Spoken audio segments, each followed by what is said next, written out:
परित्राणाय साधूनां विनाशाय च दुष्कृतां धर्म संस्थापनार्थाय संभवामि युगे युगे। भगवत गीता में भगवान श्री कृष्ण कहते हैं, सज्जन पुरुषों के कल्याण के लिए और दुष्कर्मियों के विनाश के लिए, धर्म की रक्षा के लिए मैं अर्थात श्री कृष्ण युगों युगों से प्रत्येक युग में जन्म लेता आया हूँ। ओम श्री कृष्णाय नमः। ओम श्री विष्णवे नमः। आप सभी का मेरे YouTube चैनल पर हार्दिक स्वागत है। मार्गशीर्ष मास के शुक्ल पक्ष की एकादशी को मोक्षदा एकादशी कहा जाता है। इसी दिन भगवान कृष्ण ने कुरुक्षेत्र के मैदान में अर्जुन को गीता का उपदेश दिया था। अर्जुन को गीता का उपदेश देने का कारण ये था कि अर्जुन अपने ही सगे संबंधियों से युद्ध करने में हिचकिचा रहे थे। ऐसे में उन्हें धर्म का रास्ता दिखाने के लिए और अर्जुन के मन में अपने ही सगे संबंधियों के प्रति जो मोह माया थी, जिनके विपरीत उसे युद्ध करना था, उस मोह माया को दूर कर अर्जुन के मन में ऊर्जा का संचार करने के लिए ही भगवान कृष्ण ने मोक्षदा एकादशी के दिन अर्जुन को गीता का उपदेश दिया था। कहते हैं, जो भी श्रद्धालु सच्चे मन से मोक्षदा एकादशी की पूजा करता है, व्रत रखता है और इस दिन व्रत कथा को पढ़ता है या दूसरों को सुनाता है, भगवान कृष्ण और उनके सभी आराध्य देवी देवताओं का आशीर्वाद सदा उन पर बना रहता है। आज की वीडियो में मैं आपको बताने वाली हूँ मार्गशीर्ष मास के शुक्ल पक्ष की मोक्षदा एकादशी की पूजा विधि के बारे में। साथ ही मैं आपको सुनाऊंगी इस दिन सुनी जाने वाली व्रत कथा भी। आज की वीडियो शुरू करने से पहले मैं आपको बता देती हूँ मोक्षदा एकादशी की तिथि और शुभ मुहूर्त के बारे में। इसके बाद मैं आपको सुनाऊंगी व्रत कथा। मार्गशीर्ष मास में 14 दिसंबर मंगलवार को मोक्षदा एकादशी है। इस दिन को गीता जयंती के रूप में भी मनाया जाता है। आज के दिन पूजा करते समय भगवत गीता के श्लोकों का पाठ भी करना चाहिए। एकादशी की तिथि प्रारंभ हो रही है 13 दिसंबर की रात 9:34 से, जिसकी समाप्ति होगी 14 दिसंबर की रात 11:36 पर। एकादशी तिथि के दिन सूर्योदय का समय रहेगा सुबह 7:03 और सूर्यास्त का समय रहेगा शाम 5:39 पर। एकादशी का व्रत उदया तिथि में किया जाता है, तो उदया तिथि है 14 दिसंबर को। इसी दिन आप व्रत भी रखेंगे। द्वादशी तिथि प्रारंभ हो रही है 14 दिसंबर की रात 11:37 से, जिसकी समाप्ति होगी 15 दिसंबर की मध्यरात्रि 2:02 पर। एकादशी का व्रत द्वादशी तिथि को हमेशा सूर्योदय के बाद ही खोला जाता है। सूर्योदय का समय 15 दिसंबर बुधवार को रहेगा सुबह 7:04 पर और सूर्यास्त का समय रहेगा शाम 5:39 पर। द्वादशी तिथि को यानी कि 15 दिसंबर बुधवार को व्रत खोलने का शुभ समय रहने वाला है सुबह 7:05 से लेकर सुबह 9:45 तक। एकादशी का व्रत रखने वाले भक्तों को कुछ बातों का ध्यान जरूर रखना होता है कि द्वादशी तिथि के दिन हमेशा सूर्योदय के बाद ही व्रत खोला जाता है और हरिवासर का समय बीतने के बाद ही व्रत खोला जाता है। हरिवासर का समय होता है द्वादशी तिथि का प्रथम 1/4 पहर, यानी कि जब भी द्वादशी तिथि प्रारंभ हुई होती है तो उसका पहला 1/4 पहर यानी कि शुरू के जो 4 से 5 घंटे का समय होता है वही हरिवासर का समय होता है। इस समय में आपको कभी भी अपना व्रत नहीं खोलना चाहिए। कहते हैं समय खोला गया व्रत भगवान श्री हरि स्वीकार नहीं करते हैं। आइए अब सबसे पहले सुन लेते हैं मोक्षदा एकादशी की व्रत कथा। अगर आप किसी कारणवश एकादशी का व्रत ना भी रख पाए तब भी आपको व्रत की कथा सुननी चाहिए। कहते हैं मोक्षदा एकादशी की व्रत कथा मोक्ष दिलाने वाली होती है। आइए रसपान करते हैं मोक्षदा एकादशी की कथा का। धर्मराज युधिष्ठिर को भगवान कृष्ण ने मोक्षदा एकादशी की कथा सुनाते हुए कहा, प्राचीन काल में वैखानस नाम के एक राजा राज्य करते थे। उनके राज्य में चारों वेदों के ज्ञाता ब्राह्मण रहा करते थे। राजा अपनी प्रजा का पुत्र की भांति पालन किया करते थे। राजा के राज्य में कोई भी दुखी नहीं था। प्रजा भी उन्हें अपने पिता की भांति प्यार करती थी। एक रात राजा ने बहुत ही बुरा सपना देखा कि उनके पिता नरक में पड़े हैं।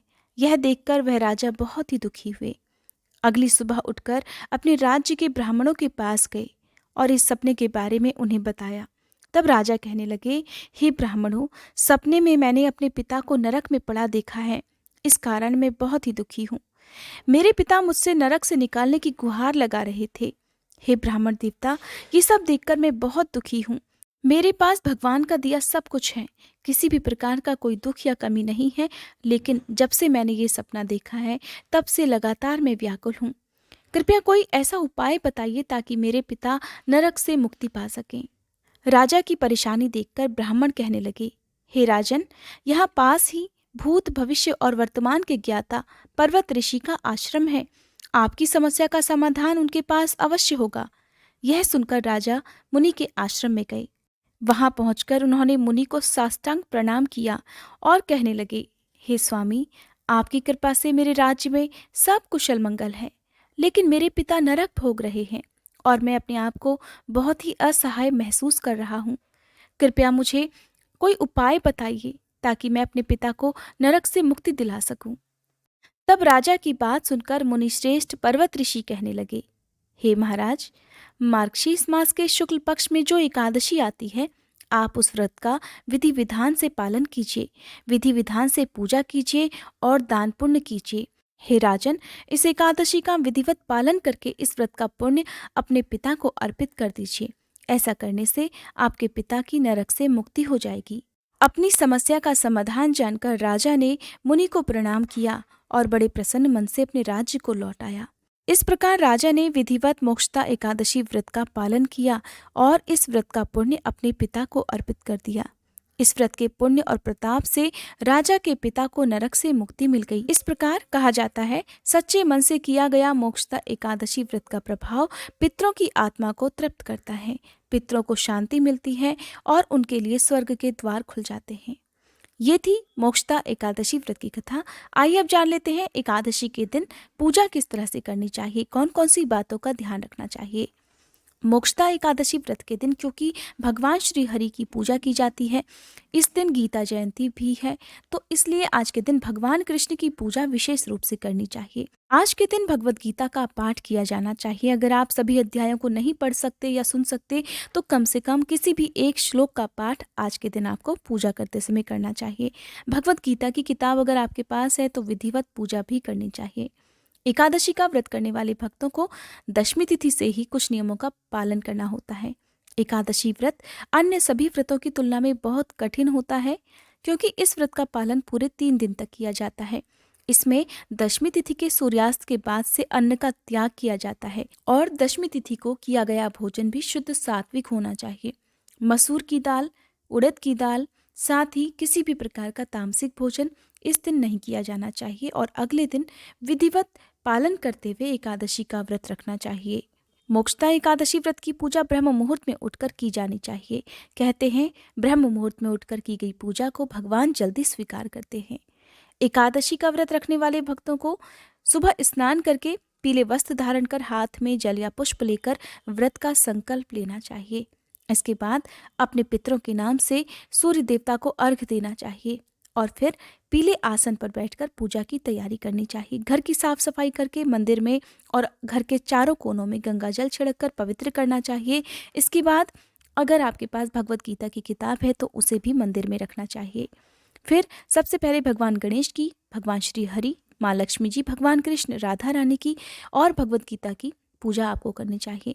आज की पूजा में यानी कि एकादशी व्रत में पीले रंग का प्रयोग ज़्यादा से ज़्यादा किया जाता है, चाहे फल हो या फूल हो या मिठाई हो। धूप दीपक जलाकर भगवान की पूजा करें, पंचामृत भगवान को अर्पित करें। आज के व्रत में भगवान कृष्ण को तुलसी जी की मंजरी चढ़ाई जाती है। आपको इस बात का ध्यान रखना है, भगवान श्री हरि को आप जो भी भोग लगाएं, चाहे फल का या मिठाई का या किसी भी पकवान का, उसमें तुलसी जी के पत्ते रखकर जरूर अर्पित करें, क्योंकि बिना तुलसी जी के भगवान श्री हरि अपना कोई भी भोग स्वीकार नहीं करते हैं। इसके साथ ही माँ लक्ष्मी जी को तुलसी दल कभी भी अर्पित नहीं किए जाते हैं। भगवान श्री हरि को चंदन का तिलक लगाएं। याद रखना है कि आज की पूजा में भगवान श्री हरि को अक्षत अर्पित नहीं किए जाते हैं और न ही आज के दिन आपके घर में चावल का प्रयोग होना चाहिए। चावल ना तो आपको बनाने हैं और ना ही खाने हैं।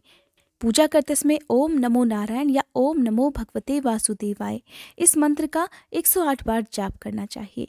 साथ ही भगवान कृष्ण के मंत्रों का जाप करना चाहिए। कहते हैं, जिन्हें संतान सुख प्राप्त नहीं है और संतान सुख की कामना रखते हैं, उन भक्तों को आज के दिन विशेष रूप से भगवान कृष्ण की पूजा करनी चाहिए।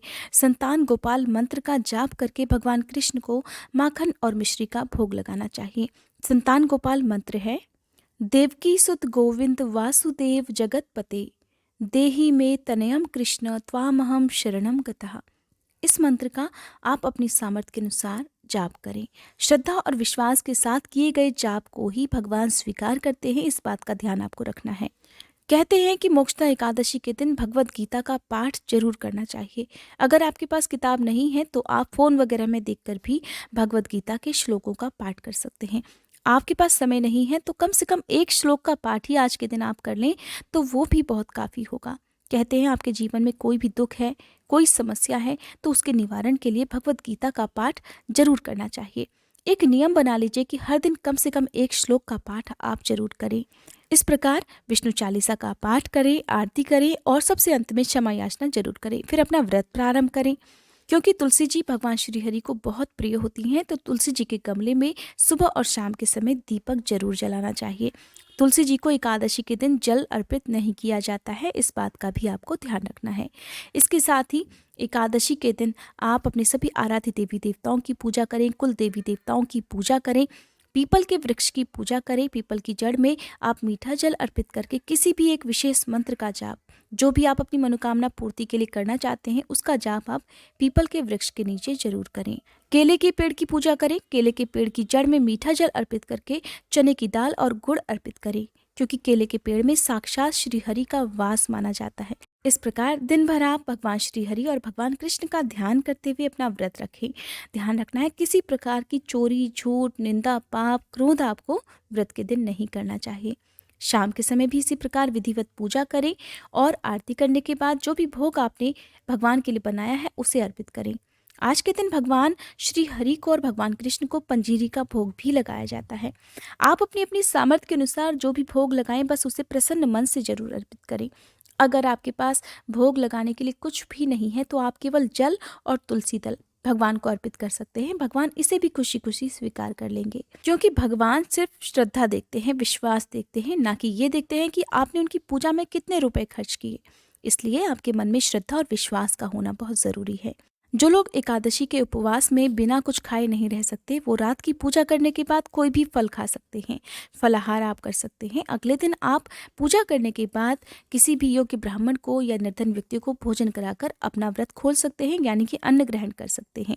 एकादशी व्रत का पारण द्वादशी तिथि को किया जाता है, तो जो भी शुभ मुहूर्त मैंने आपको बताया उस समय आप विधिवत पूजा करें। द्वादशी तिथि को आप जो कुछ भी दान करें उसका संकल्प आप सुबह के समय जरूर लें।